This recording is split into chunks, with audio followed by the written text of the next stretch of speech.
할렐루야. 오늘 이 말씀 가지고 이 제목이 좀 어려운데, 구원받은 자는 필연적으로 구원을 이루어 간다. 이런 제목을 가지고, 주제를 가지고 함께 은혜를 나누도록 하겠습니다. 제목은 좀 어려운데 주일 예배의 연장선상에 관한 이야기입니다.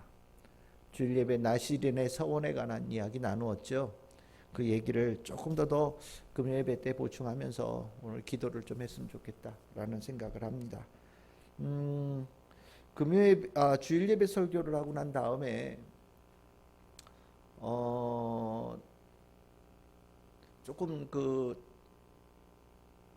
특이하게 이 주일 예배 설교를 들었던 분들이 계신 것 같아요. 저는 그렇게 특이하다라는 생각은 하지 않고 좀 같은 이야기를 조금 다르게 했다 이렇게 생각을 했는데, 성도님들 가운데는 그 부분이 조금 특이했다 이렇게 들으시는 분들이 계셨던 것 같습니다. 그 이유는 우리가 그 나시린의 서약, 믿음의 사람으로서 살아가는 규례, 규범에 대한 부분을 교회에서 별로 그래서 강조하지 않았기 때문이에요. 우리가 예수를 고백함으로 구원을 얻는 것에 대한 부분은 굉장히 많이 이야기를 하죠.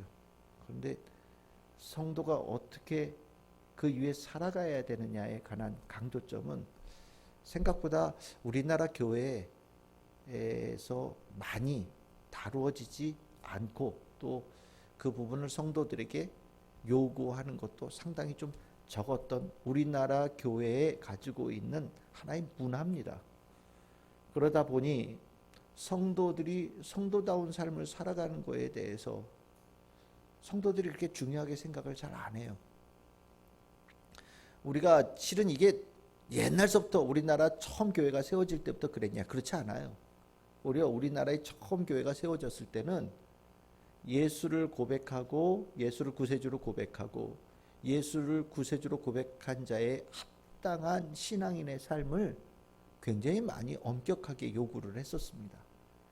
근데 이제 우리가 일제 시대가 지나가고 6.25 전쟁이 지나고 많이 먹고 사는 게 실은 굉장히 급급해졌죠. 그러다 보니 막 이렇게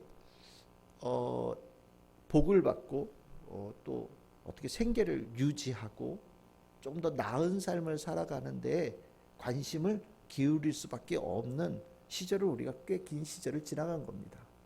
그러면서 이제 우리가 산업화가 되어져 가면서 정말 많은 이들이 교회들에 몰려들기 시작했고, 우리가 흔히 얘기하는 이제 기복주의적인 번영 신앙을 우리가 이제 교회 안에서 외치면서 그 말씀에 많은 이들이 위로도 얻고 또 소망도 얻으면서 교회로 모여들기 시작했죠. 그 상황 속에서 성도에게 예수를 믿는 자의 삶을 요구한다라는 것은 참 쉽지 않은 부분이었다라는 생각은 들기도 합니다. 근데 이제 우리가 이 단계가 지나고 나니 이거는 좀 아쉬웠다라고 하는 부분들이 이제 생기기 시작한 거죠. 이 부분도 그때 좀 얘기를 좀 더 했었어야 됐는데, 이런 부분들을 성도들에게 조금 더 가르쳤어야 됐는데 라는 부분들이 좀 아쉽게 생각되어지고, 또 그게 되지 않다 보니까 복을 받은 성도들이 그 받은 복을 가지고 예수를 믿는 자의 삶을 살아가는 데 쓰여지기보다는 예수님하고 좀 어울리지 않는 삶을 살아가는데 하나님께서 주신 복을 쓰는 일들이 이제 허다하게 일어난 겁니다. 그러면서 이제 뭔가 잘못 가르쳤다라는 생각들을 이제 교회 안에서 많이 일어나게 되어졌고, 최근에 들어서는 성도들에게 이 성도다운 삶에 대해서 강조하는 부분들이 한국 교회 내에 조금씩 늘어나고 있는 것이 사실입니다. 주일날 나시린에 관한 부분을 얘기할 때 나시린은 세례 요한이라고 말씀을 드렸죠. 세례 요한이 나시린이었습니다. 세례 요한이 이 정도의 수준이라면 예수님은 이만큼의 높은 수준이시죠. 그러니까 우리가 예수를 따르는 사람이 되었으니 우리는 나시린의 수준은 실은 유대인들에게는 최상급의 신앙인의 모습일지 모르지만 우리 크리스찬들에게는 최하의 수준이고요. 예수님께서 우리에게 원하시는 신앙 수준은, 그런 삶의 수준은 훨씬 더 높다라는 것을 우리는 분명하게 인식하고 있어야 됩니다. 예수님께서 내 제자가 되려면 이런 얘기를 하시면서 하신 수준이 굉장히 높은 수준이거든요. 그러니까 우리는 이 주일날 나누었던 이 말씀을 조금 더 신중하게 들어야 될 필요가 있겠다는 생각을 갖습니다.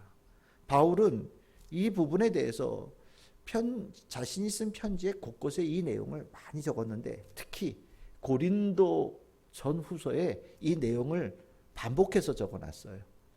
그 이유는 고린도 교회가 복을 많이 받은 교회거든요. 부자 교회거든요.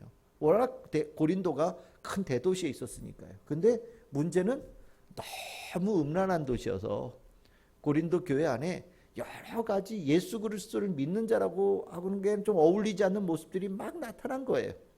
그러다 보니 고린도 교회에다 편지를 쓸 때에는 특별히 이 성도다운 삶을 살아야 된다는 것을 강조합니다. 그 중에 오늘 고린도전서에 나온 부분이 오늘 읽었던 본문이에요. 여기 이렇게 얘기하고 있죠. 너희 몸은 너희 게 아니야 라고 얘기를 합니다. 너의 삶은 너 것이 아니야. 왜냐하면 너는 이미 죽어서 없어져야 될 사람들이었어. 죄로 인하여서 죽은 자들이었는데 하나님께서 예수 그리스도의 피로 너희들을 큰 값을 치르셔서 사셨어. 살려내신 존재야. 그리고 살려내신 것에서 끝나는 것이 아니라 너희는 하나님께서 주인 되어지신 사람이 되어졌어. 하나님께서 주인 되어져서 우리 안에 주님께서 거하시니 우리의 삶이 뭐가 되어지냐? 주님의 집이 되는 거죠. 성전이 되는 겁니다. 그러니까 우리가 구원받았다라고 하는 것은 성전되어진 삶을 살아야 된다라는 것을 얘기하는 것이다 라고 얘기하면서, 이제 성전되어진 삶이 몸이 되었으니 그 몸을 가지고 하나님께 영광을 돌리는, 하나님의 영광에 맞는, 하나님의 이름에 걸맞는, 예수 그리스도의 이름에 걸맞는 삶을 사는 것은 당연하다라고 바울은 가르치고 있는 거예요. 이게 뭐냐면 구원받은 자의 성화의 단계를 요구하는 겁니다.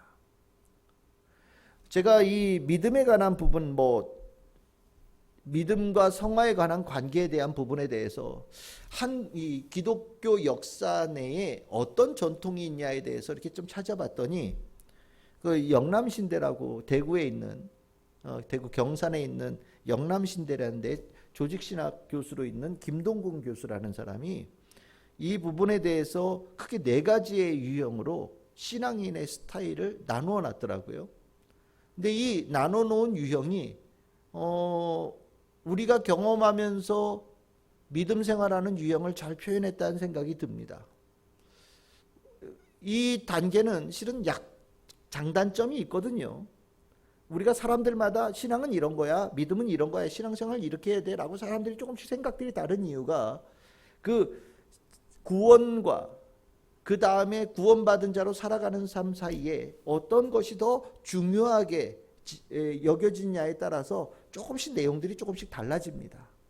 근데 오늘 제가 요 4가지 유형들을 이렇게 말씀을 드릴 때, 이런 유형이 있구나 라고 생각하시면서, 그러면 이 4가지 유형에 좀 더 온전하게, 좀 더 건강한 신앙생활을 위해서는 어떤 모습을 가져야 될 것인가 한번 고민해 보면서 오늘 기도할 때 이 부분을 가지고 좀 우리가 좀 깊이 신앙의 기도를 했으면 좋겠다는 생각을 갖습니다. 이 김동gun 교수가 한 얘기 중에 첫 번째 유형이 뭐냐면 중생의 경험을 중시하는 유형입니다.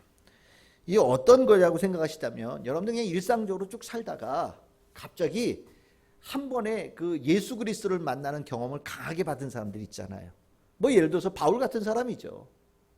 바울처럼 예기치 않은 순간에 아주 중간에 인생을 쭉 살아오다가 적어도 만 중년쯤 이후쯤에 강하게 주님을 만나는 결정적인 체험을 통하여서 그것으로 예수를 구원자라고 고백하게 되어지고 신앙생활을 하게 되어진 전환이 일어난 사람들의 신앙의 유형이 있다라고 얘기합니다. 이거는 아주 강한 체험이 있고요. 그 강한 체험 속에서 확고부동하게 신앙 고백하는 그런 장점도 있습니다. 그리고 굉장히 열정이 생기죠. 내 눈앞에 하나님을 봤는데요. 내 눈앞에 예수 그리스도를 봤는데 뭐 그 사람에게 그보다 뭐 더 강한 게 있겠어요. 그러니 뭐 다른 사람은 정말 가질 수 없는 어마어마한 신앙의 파워가 이 안에 생기는 겁니다. 실은 뭐 저는 개인적으로 그렇게 썩 좋아하지 않는, 그러니까 이런 스타일이 보면 굵게 사는 스타일이잖아요. 뭔가 인생에 큰 사건을 경험한 거예요. 그 큰 사건을 통해서 하나님을 만나고 예수님을 만난다라고 하는 거는 참 뭐 부러운 부분도 있긴 하지만 또 그 사건이 실은 때로는 삶에 큰 충격을 주었던 과정을 통해서 예수를 만나고 하나님을 만나는 경우들이 있기 때문에 실은 이것은 장단점이 있는 겁니다. 뭐 예를 들어 루터 같은 경우 번개치는 가운데 막 죽어가는 그런 모습들을 보면서 쇼크받으면서 하나님을 만나는 경험을 한 거거든요. 이런 경우가 있다라는 겁니다. 혹시 여러분들 가운데도 그런 경험을 가지면서 신앙생활 하신 분이 있으실 거라고 생각을 합니다. 강한 열정 가지고 있고 강한 힘을 가지고 있는데 이제 문제는 뭐냐면 그 강한 체험의 하나로 강한 체험 그것만으로 신앙생활이 멈추게 되어지고 나면 10년이 지나도 그 얘기만 하는 거예요. 20년이 지나도 그 얘기만 하는 거예요.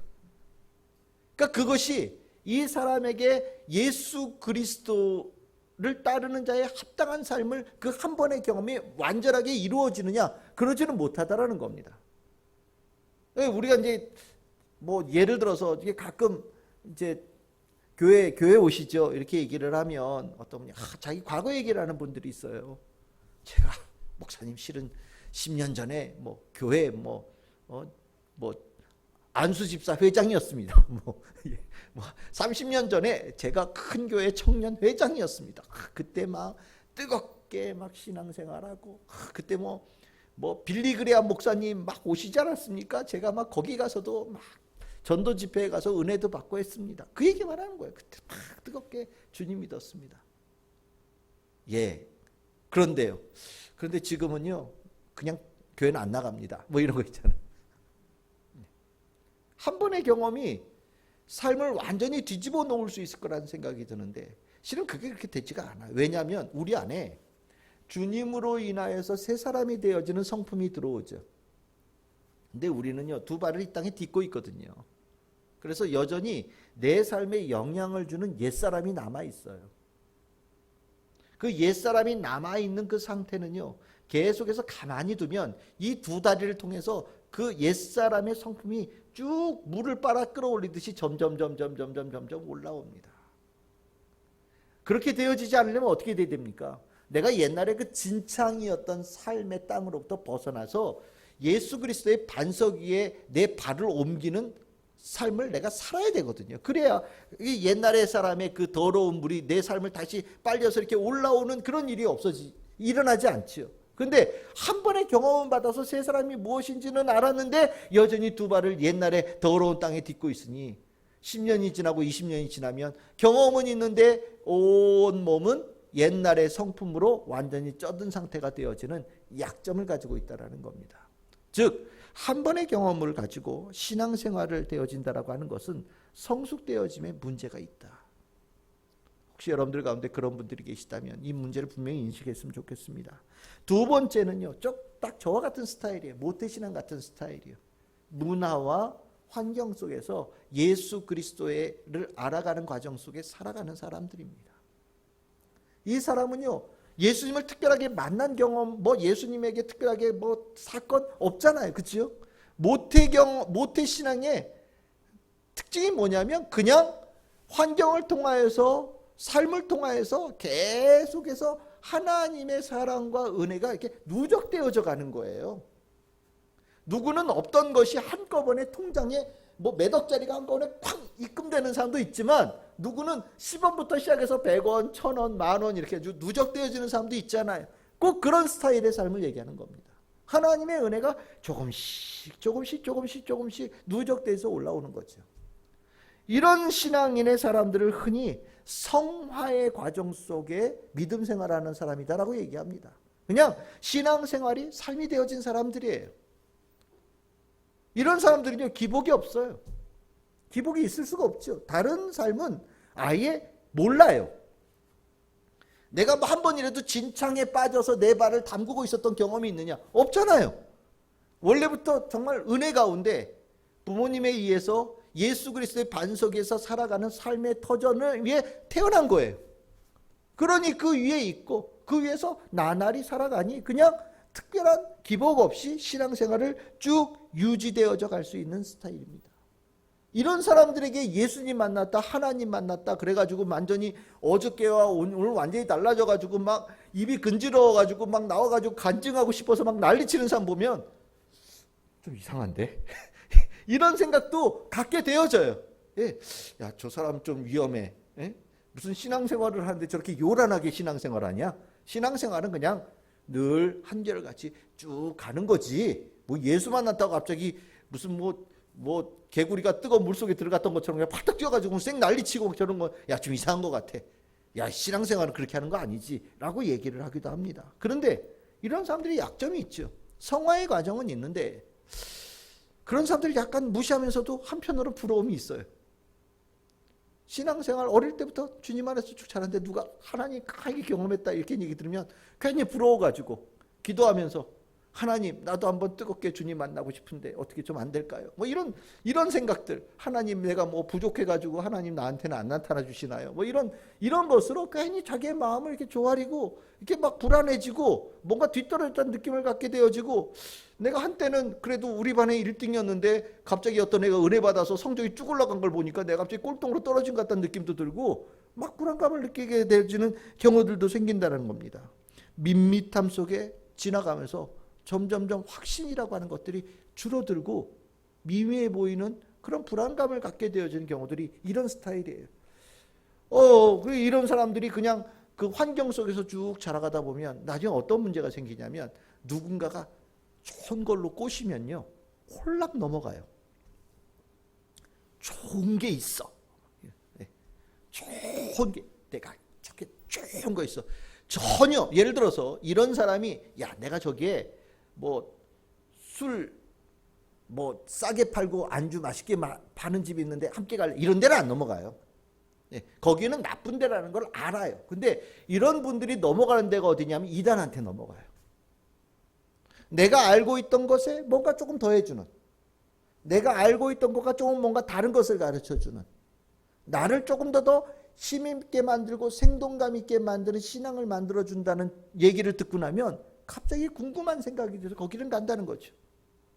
그리고 나면 정말 세상보다 더 못한 곳으로 끌려가서 이단에 빠져서 거기에 완전히 벗어나지 못하는 경우들도 허다하게 나타납니다. 즉 모태신앙에게 참 중요한 게 뭐냐면 모태신앙은 끊임없이 하나님의 말씀을 내 안에 축적되어져 가는 과정을 멈추면 안 돼요. 원래 시작할 때부터 작게 시작돼서 누적되어진 이는 방향성이 있는 신앙이기 때문에 방향성이 쭉 누적되어지는 것으로 가다가 갑자기 멈춘다든지 가다가 신앙생활이 조금 꺾여서 오히려 마이너스로 간다라는 생각이 들기 시작하면 이 안에 뭔가 어려운 일들이 일어나기 시작하거든요. 그래서 모태신앙으로 살았던 사람들은요 신앙이 계속해서 꾸준하게 쭉 올라가는 이 모습을 유지하는 게 굉장히 중요합니다. 규칙적인 신앙생활을 통해서 그 삶이 더 증진되어지는 은혜가 있는 거죠. 전 개인적으로 제가 이렇게 살아서 그런지 몰라도 저는 개인적으로 이걸 가늘고 길게라고 생각하는데 실은 이거 괜찮은 겁니다. 실은 믿음의 환경 안에서 자라고 성장되어졌다는 것은 큰 축복이죠. 적어도 막 급격하게 변화가 일어나지는 않아요. 그리고 쭉 올라갈 수만 있다면 정말 그거는 평생을 주님 안에서 평안하다. 참 별일 없이 내 인생 잘 살아왔습니다. 하나님 감사합니다라고 고백할 수 있는 인생을 살 수 있는 신앙의 유형이 되어지는 겁니다. 세 번째 유형인데 세 번째 유형은요. 중생의 경험을 한 번 더 하는 경우예요. 그러니까 하나님을 한번 만났어요. 만났는데 중간에 뭔가 뜨거운 하나님과의 만남을 다시 한번 경험하는 경우들이 생깁니다. 우리가 이런 경우에 폭발적인 부흥을 갖게 되어지죠. 실은 스타일로만 본다면 굉장히 좋은 스타일이에요. 신앙의 스타일에서 이 스타일은 굉장히 좋은 스타일입니다. 내가 주님을 알았어요. 주님을 만난 경험이 있어요. 주님을 고백했어요. 근데 중간에 내가 주님과의 깊은 만남을 갖게 되어지는 또 하나의 사건을 경험하게 되어지는 거예요. 무엇을 통하여서인가? 우리 요즘에 이제 백신으로 얘기하자면 1차 접종 맞고 2차 접종 맞았는데 부스트 샷을 한 번 더 맞은 거예요. 한 번 빵 맞았더니 갑자기 내 엉덩이에 로켓이 달려가지고 신앙생활이 갑자기 하늘로 쭉 올라가는 거예요. 얼마나 신납니까? 네. 완전히 이렇게 되어지고 나면 기존에 내가 가졌던 신앙에 더해져서 엄청난 시너지 효과를 갖게 되어지는 거예요. 더할 나위 없이 부흥의 사람이 되어집니다. 우리가 주님을 만난다라고 하는 것은 참 중요한 일이거든요. 주님을 체험하는 경험을 갖는다는 건 굉장히 중요한 일입니다. 우리가 신앙생활하면서 이런 스타일은요, 우리가 늘 소망해야 되는 스타일 맞아요. 근데 여기에 약점이 있어요. 약점이 뭐냐면 부스트샷이 워낙 강해요. 내가 이제까지 모태신앙이 되어졌던, 아니면 중생의 경험을 통해서 신앙생활이 되었던 간에 모태신앙은 처음부터 시작해서 이렇게 올라오는 거고요. 갑자기 중생의 경험을 한 사람은 중간에 없다 갑자기 쭉 올라와가지고 그렇게 가는 거 아니겠습니까? 그러면서 이제 그 다음에는 말씀을 통해서 성장되어지니까 성장의 속도가 이렇게 완만하게 올라가기 시작하거든요. 근데 여기에 한 번에 주님을 만난 경험이 딱 생기면요, 갑자기 여기서 점프가 되는 거예요. 이렇게. 그러면 어떤 느낌이 드냐면, 내가 이제까지 하나님의 말씀을 먹고 주님 안에서 신앙생활하는 성품을 다듬어가는 이 모든 과정이 10년이 걸려서 요만큼 성장했는데, 한번 주님 만나고 났더니 갑자기 이만큼 성장하는 거예요. 야, 괜히 고생할 필요 없네? 에? 노력하고 뭐 주님 안에서 뭐 이렇게 한다 뭐 저렇게 한다 할 필요 없네. 한번 주님도 만나면 막 이만큼씩 크는 거니까 쭉쭉쭉. 예? 부스트샷을 한번 맞으면 갑자기 훅훅 올라가니까 사람들이 이제는 하루에 한 걸음 성장하는 신앙생활은 성에 차지 않는 거예요. 하루에 성경 한 장 읽어가지고 내가 느끼는 신앙생활은 간에 기별도 안 오는 거예요. 마치 중독되어진 사람처럼 뭔가 특별한 하나님의 만남을 해줄 수 있는 곳을 찾아서 이제 헤매기 시작합니다. 계속해서 그것을 요구하죠. 하나님, 뭔가 좀 더 센 경험을 나한테 주세요. 나한테 뭔가 특별한 경험을 나한테 주세요. 라고 얘기하면서 그것을 반복되어지는 강한, 마치 약에 중독되어진 사람처럼 찾아다니는 일들이 일어납니다. 체험적인 신앙이 되어지는 거예요. 하나님의 말씀에 기반되어진 신앙을 다 내어 던져버리고 체험적인 신앙에 집중되어지기 시작합니다. 그래서 부흥 강사, 어떤 부흥 강사의 집회 갔더니 뜨거움이 있더라. 부흥 강사 집회만 따라다니는 거예요. 그걸 통해서 내 인생을 성장시키겠다라고 작정합니다. 굉장히 위험한 거예요. 실은요. 굉장히 중요한데 기본을 놓치면 안 되는 거거든요. 기본은 뭐냐면 하나님 안에서 말씀을 먹으면서 그 말씀 속에 내 삶에 조금씩 예수를 닮아가는 성화가 기본적으로 깔려 있어야 돼요. 이걸 절대 놓치면 안 돼. 이게 있기 때문에 중간에 주님도 내가 만나게 되어지고 이 만남을 통해서 하나님께 나에게 맡기신 일들이 있고 사명이 있기 위해서 만나주시는 거거든요. 그리고 나면 우리는 이렇게 높아진 상태에서 다시 하루에 한 걸음, 하루에 한 장의 성경의 말씀을 가지고 꾸준하게 성장되어지는 과정을 다시 이어가야 되는 겁니다. 그러니까 우리는 정상이 뭐냐면 이게 정상이에요. 이게 정상이 아니라, 근데 우리가 정상을 잃어버리게 되는 거죠. 정상적인 신앙을 잃어버리게 되는 거예요. 결혼생활하면 결혼생활이 부부 사이에 실은 날마다 똑같죠. 10년 지나고 20년 지나고 똑같습니다. 날마다 밥 세 끼 먹고 같이 잠자고 같이 일어나고 같이 살아가는 그 과정 속에 삶이 이루어지는 거죠. 이거 굉장히 중요한 거 아닙니까? 그런데 그런 거 다 건너뛰고 이벤트로 결혼생활을 유지한다. 불가능하죠. 이벤트로 결혼생활을 유지한다. 이거 얼마나 어려운 일입니까? 평상시 개판이에요. 생일만 하루 좋아. 결혼기념일 하루 좋고 여름 되어서 휴가 갈 때 하루 좋아. 이거 가지고 결혼생활한다? 결혼생활 불가능합니다. 신앙생활도 똑같아요. 혹시 여러분들 가운데 이런 신앙생활을 가지고 있는 분들은 우리 교회에 남아있을 수가 없습니다. 저는 이거 되게 싫어하거든요. 저는 실은 이런 신앙생활을 신앙의 중독이다라고 얘기를 하거든요. 실은 이런 생활은요, 신앙으로 정상으로 돌아오는 것을 가야 돼요. 근데 어쨌든 이런 신앙생활이 많은 사람들에게 있어요. 네 번째 유형이 뭐냐면 오늘 여기 이제 뭐 오순절에 관계된 분들이 이 네 번째 유형입니다. 성령 세례에 대한 강조죠. 신앙을 체험을 얘기하는데 이 체험이 아까 얘기했던 하나님과의 만남의 체험이라고 하는 것이 아까 두 번째의 체험이었다면 이것을 조금 더 특화되어진 쪽으로 더 다른 쪽으로 좀 바뀌었어요. 그거를 우리가 흔히 중생의 경험과 성령 세례의 경험을 분리한 체제다 이렇게 얘기합니다. 아까 하나님을 만난 건 중생의 경험이에요. 처음에 하나님 만났을 때 중생이죠. 또 중간에 가다 하나님을 만나는 거 중생의 경험이에요. 근데 이 중생의 경험과 성령의 세례는 분리되어져 있다라고 얘기하는 일들이 나타나기 시작했습니다. 무슨 소리냐면 예수 만나도 방언해야 돼. 예수 만나도 성령의 충만함의 증거가 있어야 돼. 다른 거죠. 예수님을 만나서 내 인생이 예수를 고백하는 것이 되어지는 것과 내가 성령이 충만해서 방언을 하는 신앙의 체제가 되어지는 것은 좀 다른 이야기입니다. 예수를 만난다고 다 방언하는 거 아닙니다. 알고 계시지요? 성화가 되어지는 과정 속에 방언은 당연한 것이다 이렇게 얘기하지 않습니다. 방언은요, 하나님께서 주시면, 예수님께서 주시면, 성령께서 주시면 가질 수도 있어요. 하지만 방언이 없다고 신앙생활에 문제가 있는 거 아닙니다.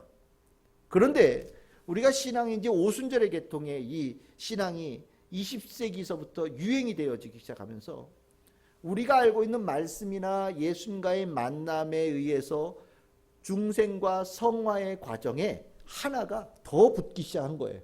그게 뭐냐면 성령의 충만함, 그리고 그 증거로서의 방언의 세례, 불세례라고 하는 거. 뜨거웠냐? 이렇게 물어보는 거죠. 뜨겁냐? 예수님 만날 때 뜨거웠어요? 오늘도 뜨거우세요? 이렇게 물어보는 거예요. 우리가 신앙생활이 날마다 뜨겁지는 않습니다. 실은 우리는요, 엄밀하게 얘기하면 책에 기반되어지는 종교를 가지고 있어요. 하나님의 말씀에 기반되어진 종교를 가지고 있습니다. 우리는 그런 종교예요. 성경 없는 기독교는 없는 거예요. 책에 기반되어져 있는 종교라는 것은 무엇을 얘기합니까? 굉장히 이성적이라는 거예요. 그냥 끌려가거나 하나님께서, 예수님께서 우리의 목줄을 딱 잡아매가지고 끌려가면서 신앙생활하는 거 아닙니다. 이게 도대체 왜 하는 건지도 모르면서 야, 3번 절해. 그럼 3번 절하고 이 시간엔 일어나서 저쪽을 보면서 기도해야 돼. 그래서 기도하고 이런 거 아니에요. 우리는요. 하나님은 우리에게 이 성경이라고 하는 책을 주시고요. 우리가 그것을 왜 해야 되는지를 가르쳐 주셨고 우리가 그걸 납득하고 수용해서 순종하는 자가 되어지기를 원하셔요. 그러니까 우리 기독교는요, 엄밀하게 얘기하면 굉장히 똑똑한 종교예요. 이해해야 돼. 그래서 교회에서는요, 말씀을 가르치죠. 그런데 이 네 번째 유행의 신앙은요, 말씀에 대한 부분을 별로 중요하게 여기지 않아요. 뭐를 중요해요? 만나면 당신은 뜨거우십니까? 이렇게 물어보는 거예요. 오늘 당신 성령 충만해서 뜨거우십니까? 라고 자꾸 물어보는 거예요. 그러니 뜨겁지 않으니까 좀 뭔가 이상한 것 같은데, 내가 뭔가 신앙의 단계에서 중간 단계, 2단계에서 머물렀나? 라는 생각을 갖게 되는 거죠. 이 뜨거움을 얘기하는 사람들이 이렇게 얘기합니다. 당신들이 이제까지 신앙에서 했던 것은 하나님, 예수님 만나서 중생 성화되어진 과정이 이 정도였다면 뜨거움은 업그레이드 되어진 단계예요. 당신 이거 모르죠? 그럼 당신 아직 신앙의 단계가 유치원 단계입니다. 뜨거워야 비로소 신앙생활에 온전한 단계에 올라선 겁니다라고 얘기를 해요. 실은 이게 지금 우리나라를 덮고 있는 아주 중요한 유행 중에 하나죠. 이러다 보니 여기에 가게 되어지니까 뭐가 되냐? 뜨거우면 무엇이 나타날까요? 뜨거우면 은사가 나타납니다. 뜨거운 자에게는 방언의 은사, 병고침의 은사, 예언의 은사, 이런 은사들이 나타난다라는 거예요. 왜 뜨거움을 추구하느냐? 그 뜨거운 데에 성령의 폭발적인 운행이 있고 그 폭발적인 운행 가운데 이 땅에 일상적으로 일어나지 않은, 자연적으로 일어나지 않은 특이한 현상들이 나타난다라는 거예요. 그래서 이 뜨거움을 가지고 있는 신앙생활을 우리가 추구해야 된다라고 계속해서 요구하고, 가장 뜨거운 사역자가 최고의 사역자다라고 얘기하는 일들이 일어나기 시작했어요. 이거는 이제까지 기독교 역사가 한 2000년 오는 과정 속에 최근에 일어난 움직임이에요.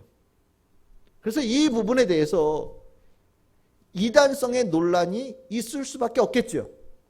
지금까지는 예수를 만난 중생이라고 하는 것과 그리고 말씀을 가지고 성화되어지는 과정, 이 두 가지를 가지고 얘기를 했단 말이죠. 중생의 경험을 한 번 갖느냐 두 번 갖느냐 이 얘기는 했어요. 중간에 예수님을 다시 한번 만나서 점프하느냐 이 얘기까지 했어요. 그렇지만 다 똑같은 거는 어쨌든 중생과 성화라고 하는 이 두 개의 단계는 변하지 않은 틀이었습니다. 신앙생활에. 그런데 갑자기 최근에 100년 사이에 새로운 단계가 하나가 업그레이드해서 위에 딱 덧붙은 거죠. 뜨거움이라고 하는 단어가, 은사라고 하는 단어가 딱 덧붙고, 이것이 지금까지 있었던 것보다 상위에다 이것을 딱 올려놓기 시작하니까 실은 이단의 논쟁이 굉장히 많아진 거예요. 이 문제 때문에. 지금도 이 문제는 사라지지 않은 문제입니다. 이 뜨거움을 강조하는 것을 이해는 가는데 과연 그것이 이제까지 있었던 중생과 성화의 과정을 완전히 뛰어넘는 업그레이드 되어진, 또 상위 그레이드의 상위에 있는 우월한 신앙의 스타일이냐, 여기에 대해서는 실은 논란이 많아요. 그리고 저는 개인적으로 동의하지 않습니다.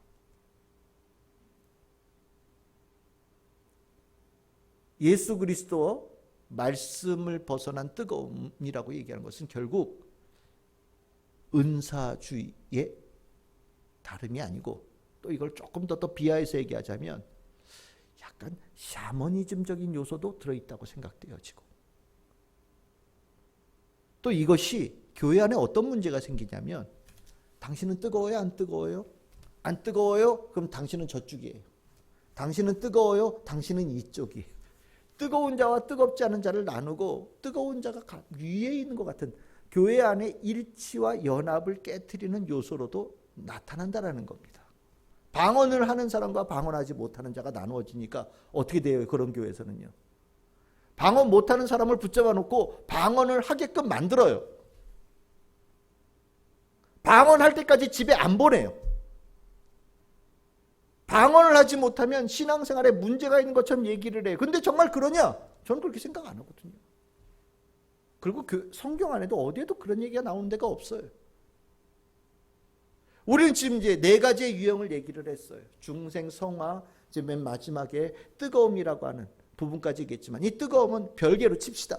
이거는 우리가 이 기본적으로 가지고 있는 틀에 조금 더 도움이 되어지는 신앙의 스타일이지, 기존의 것들을 완전히 무시해버릴 만한 것은 저는 아니라고 생각을 합니다. 그러면 중생과 성화의 과정에서 우리는 이것을 어떻게 해결해야 되느냐? 아까 설교 제목이 뭐였습니까? 구원받은 자는 필연적으로 구원을 이루어간다. 우리가 예수를 나의 구세주라고 고백한 것은 구원받은 거죠. 그렇죠? 내가 그렇게 고백되어짐으로 나는 구원받은 자가 되는 거예요. 하지만 이제부터 구원은 시작이에요. 그 구원은 완성의 길을 가기 시작하는 거예요. 그것은 성화의 과정을 통해서 이루어지는 겁니다. 만약에 성화의 과정이 이루어지지 않는 구원받은 자가 되어진다면 그 수준은요, 예수님께서 원하시는 수준은 절대 아니라는 것만은 확실해요. 우리가 신앙생활을 하면서 신앙생활을 좀 쉽게 생각하는 경향이 있어요. 신앙생활 절대 쉽지 않아요. 신앙생활은 절대 쉽지 않습니다. 쉽다면 예수님께서 십자가를 지고 나를 따르라고 얘기하지 않으셔요. 신앙생활은 쉬운 게 아니에요. 왜냐하면 우리가 옛사람의 품성을 가지고 완전히 예수 그리스도의 새 사람의 품성을 닮아가는 과정을 우리가 가야 되기 때문입니다. 실은 그 신앙생활은요, 이게 좀 표현이 과장되어질지 모르지만 날마다 나의 무언가를 잘라내면서 가는 길이에요. 잘라내고 없애버리고 지워버리는 과정이 없이 신앙생활을 한다고 한다는 것은 거짓말이에요. 그것은요. 그리고 그런 신앙의 삶에는요, 하나님께서 기뻐하지도 않으셔요. 만약에 뜨거움이 우리 신앙생활에 주님께서 우리에게 주신 또 하나의 새로운 선물이라고 한다면 내 것을 지워버리고 잘라내고 끊어버리는 그 사람에게 아마 뜨거움이 있을 거라고 저는 생각을 합니다. 그게 성화예요. 저는 우리 교회의 성도님들이 이 신앙생활을 다 갔으면 좋겠어요. 어려워요. 어렵다는 거 알아요. 성도님들에게 이 얘기하면 부담스러워 한다는 것도 압니다. 예수를 믿으십니까? 아멘 하시지요. 그래 당신은 구원받았고 하나님께 축복하십니다. 이렇게 얘기하고 싶어요. 근데 그것은 구원의 완전함을 이뤄가지 않은 거예요. 실은 그 구원의 완전함을 이뤄가는 그대는 왜 우리가 그것을 가요? 그것에게만 있는 하나님의 축복이 예배되어 온 축복이 따로 있기 때문입니다. 구원에 이루어가는 자에게 주시는 축복이 있어요. 구원받은 것으로 끝나는 자는 절대 얻을 수 없는 그 무언가가 구원을 이루어가는 자에게 예비되어져 있다는 거예요. 전에 기억나십니까? 달란트 비유 제가 설교할 때 한 달란트 가지고 있었지요. 마치 구원받은 자로 끝나는 거예요. 내가 묵혀놨어요. 그랬더니 뭐래요? 게으른 종이라고 얘기하시잖아요. 그거 뺏었어요. 근데 5달란트 받은 종 어떻게 됩니까? 그거 가지고 열심히 뭔가 했다는 거 아닙니까? 성화의 과정을 가져갔다는 거예요. 하나님께 충성된 종이다 이렇게 얘기합니다. 그게 제자라고 얘기하신 거거든요. 제가 하는 이 이야기는 제가 늘 언제나 설교했던 중요한 맥락이에요. 나시린의 서원에 관한 내용도 그 맥락에서 이루어진 설교입니다. 그러니까 만약에 이 설교가 다 처음 듣는 얘기 같은데요 라고 얘기를 한다면 제가 이제까지 했던 설교를 다시 한번 귀하게 한번 이렇게 들어봤으면 좋겠다는 생각을 가져요. 여러분들 어떠셔요? 한 달란트 받은 그 종의 모습으로 여러분들의 신앙생활이 멈추기를 원하시는 분은 한 분도 없으시겠죠? 저는 그렇다고 생각이 듭니다. 왜냐하면 야, 한 달란트 가진 것만 해도 어디야? 그래 너도 됐어. 이렇게 얘기했으면 얼마나 안심해, 그죠? 뭐 보너스는 없더라도 합격이라니까 아이 그걸 가면 문제는 이게 나쁜 종이라고 예수님께서 얘기하시더라고요. 불합격이라고 줘놓고서 한 달란트 받았던 것도 뺏기는 자가 되니까 나는 0이 되는 거예요. 거기다가 불순종했다고 벌까지 받으니 마이너스로 들어가는 겁니다. 이건 심각한 거잖아요. 예수를 고백하는 것으로 끝나게 되어지면 한 달란트예요. 한 달란트 받은 자와 똑같은 겁니다. 우리는 앞으로 가야 돼요. 성화가 되어져야 되는 거예요. 그래서 오늘 여러분 우리 기도할 때 부족하죠. 여러분들도 그렇고 저도 그렇고 다 부족해요. 아마 아이고 예수님께서 이렇게 보시면서 너나 잘해 아마 그렇게 얘기하실지도 모르겠고 아마 여러분들도 아유 목사님부터 잘하세요 아마 그런 분이 그러실지도 모르겠어요. 맞아요.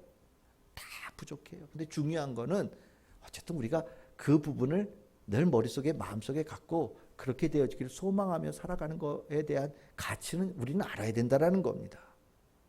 성화의 가치를 모르면 신앙이 아니에요. 성화가 이루어지지 않으면 중생의 경험도 문제가 생겨요. 그래서 오늘 여러분들 잘라낼 것, 지워버릴 것, 멈추어서 끊어버릴 것에 대해서 한번 고민해 보시기를 바랍니다. 그리고 그 끊어내는 과정 속에 하나님께서 여러분들에게 얼마나 뜨거움으로 선물을 주시는지, 얼마나 성령의 역사가 풍성하게 일어나는지를 여러분들이 경험해 보신다면 그 끊어내는 과정 속에 아마 기쁨을 얻으실 거예요. 그리고 그 가운데 자유함도 얻을 수 있고 해방도 얻을 거라고 저는 생각합니다. 오늘 우리가 기도하는 것은 중요한 내용입니다. 우리가 불필요한 것들을 너무 많이 매달고 가고 있고 옛사람의 것을 아직도 버리지 못하고 있는 것들이 너무 많아요. 그것들을 버려내는 것이 신앙이라는 것을 분명히 기억하시고 그렇게 한 걸음 한 걸음 나아갈 수 있는 우리가 되기를 소망합니다. 오늘 기도하면서 그 문제를 가지고 뜨겁게 싸우고 주님께서 주신 은혜가 여러분들의 삶에 풍성하게 임하는 복이 있기를 주님의 이름으로 축원합니다.